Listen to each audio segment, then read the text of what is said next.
Assalamualaikum warahmatullahi wabarakatuh. Perkenalkan, kami dari kelompok 3 ini mempresentasikan pengolahan minyak saya, Putri sebagai moderator, Aisyah Azhara sebagai materi, Aulia Karuna sebagai materi, Natasha sebagai narasumber, dan Sinalamu sebagai penulis. Kita akan menjalankan materi yang disampaikan oleh materi yaitu bangsa. Assalamualaikum warahmatullahi wabarakatuh. Waalaikumsalam warahmatullahi wabarakatuh. Saya di sini akan mengutarakan beberapa materi yang harus yang perlu kalian tahu. Pertama adalah pengertian minyak mentah. Minyak mentah adalah cairan kental berwarna hitam yang belum dapat dimanfaatkan. Agar dapat dimanfaatkan, minyak bumi harus melalui beberapa tahapan, yaitu nanti akan disampaikan oleh Aulia. Minyak bumi sendiri terdiri dari cairan kompleks dari berbagai hidrogen, sebagian besar seri alkana, tetapi bervariasi dalam penampilan, komposisi, dan kemurniannya. Minyak bumi diambil dari sumber minyak di pertambangan minyak. Minyak bumi akan diproses di tempat penggilingan minyak dan dipisah-pisahkan hasilnya berdasarkan titik ujinya, sehingga menghasilkan berbagai macam bahan bakar, dari bensin, minyak tanah, sampai aspal, dan lain-lain. Yang kedua adalah proses pembentukan. Minyak bumi adalah hasil dari peruraian atau dekomposisi materi tumbuhan dan hewan, atau bisa disebut dengan minyak bumi ini dihasilkan dari bangkai tumbuhan dan bangkai hewan yang sudah mati, kemudian diuraikan oleh dekomposisi atau dekomposer, yang kemudian itu diendapkan selama beberapa tahun.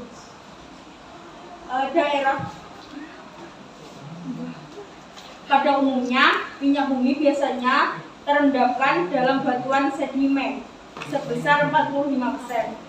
Semakin lama batuan terendapkan dan tertimbun materi di atasnya, maka batuan tersebut akan terkompaksi dan hasil ini mengakibatkan nilai porositasnya berkurang. Dan untuk yang ketiga adalah komposisi. Minyak bumi dalam penggunaan sehari-hari dapat juga digunakan dalam bentuk hidrokarbon padat, cair, dan gas. Pada kondisi temperatur dan tekanan standar, hidrokarbon ringan seperti metana, etana, propana, dan butana terbentuk gas yang mendidih pada minus 161,6 derajat Celcius, minus 88,6 Celcius, dan minus 42 derajat Celcius berturut-turut. Sedangkan karbon yang lebih tinggi mulai dari pentana ke atas adalah padatan atau cairan. Jenis hidrokarbon yang terdapat pada minyak bumi terdiri dari alkana, sikloalkana, dan berbagai macam jenis hidrogen aromatik, ditambah dengan berbagai elemen-elemen lainnya seperti nitrogen, oksigen, dan sulfur, dan ditambah berbagai jenis logam seperti besi, nikel, tembaga, dan vanadium.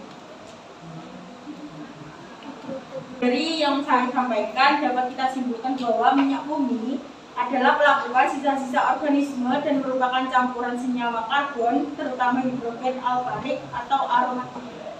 Minyak bumi dapat dipisahkan menjadi fraksi. Fraksinya berdasarkan perbedaan titik didih yang dikenal dengan destilasi bertingkat atau destilasi fraksional.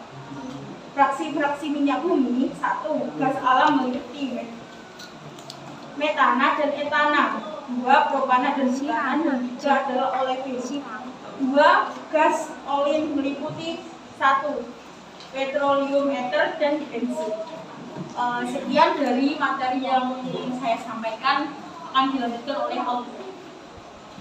Pengolahan minyak bumi tahap pertama. Pengolahan minyak bumi tahap pertama dilakukan distilasi bertingkat, yaitu proses distilasi berulang-ulang sehingga didapatkan berbagai macam hasil berdasarkan perbedaan titik pada proses distilasi bertingkat ini mengikuti satu reaksi pertama, menghasilkan gas-gas yang pada akhirnya dicairkan kembali dan dikenal dengan nama LPG.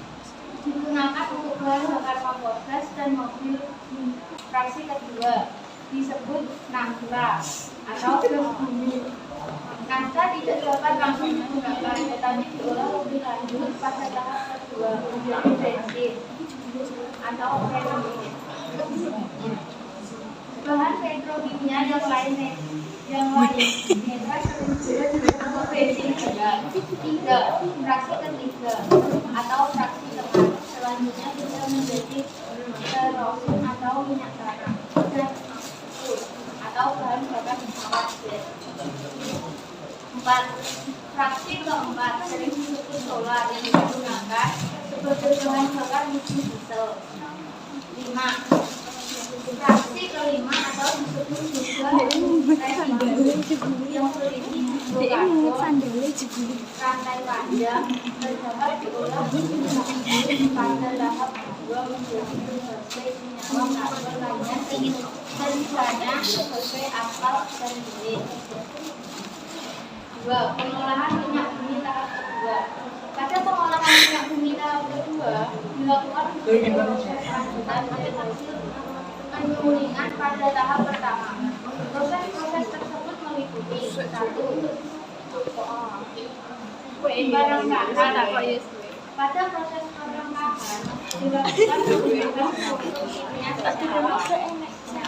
penggunaan yang meliputi pemecahan rantai alkilasi atau pembentukan alkil, polimerisasi atau penggabungan rantai karbon, reformasi atau proses dan isomerisasi atau penentuan polimer.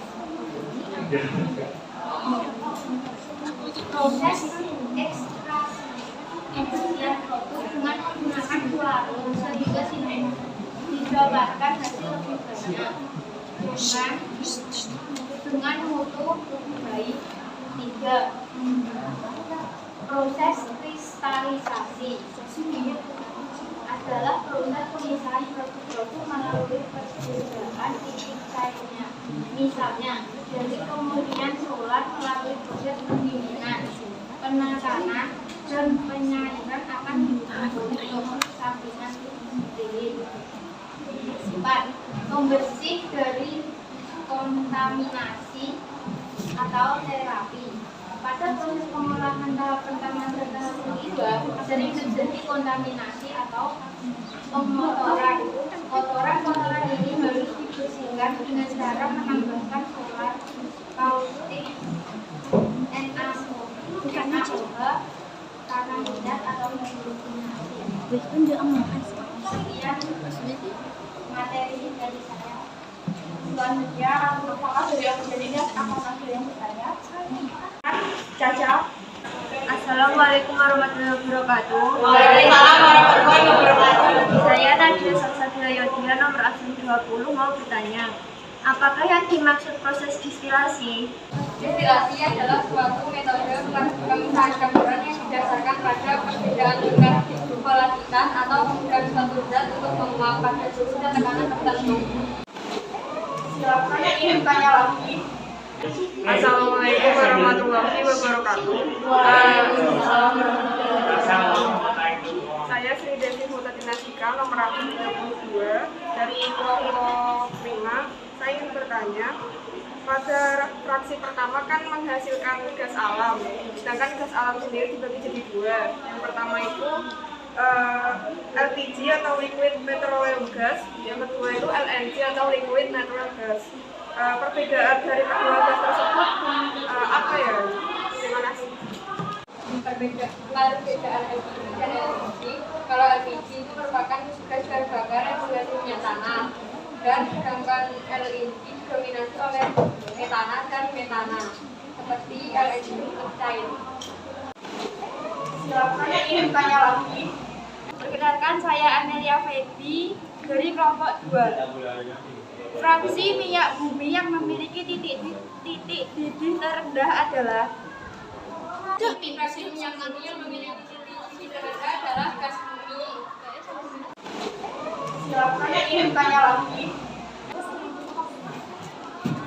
Kenalkan, nama saya dari Suara Digital Lokal. Saya akan bertanya, mengapa minyak bumi diolah menjadi beberapa tahap 1 dan tahap 2? Kenapa tidak 1 tahap saja? Itu dijawab karena kalau pengolahan hanya diolah dengan tahap pertama saja, hasilnya tidak akan maksimal karena kedua tahap ini saling berhubungan berdasarkan tinggi dan juga atap karbon yang ada di dalam minyak bumi tersebut. Artinya bagi ada dua tahapan yang saling berhubungan di mana tahapan itu tidak dapat dipisahkan. Sekian presentasi dari kelompok kami. Apabila ada kekurangan, mohon maaf. Wassalamualaikum warahmatullahi wabarakatuh. Waalaikumsalam warahmatullahi wabarakatuh. Silakan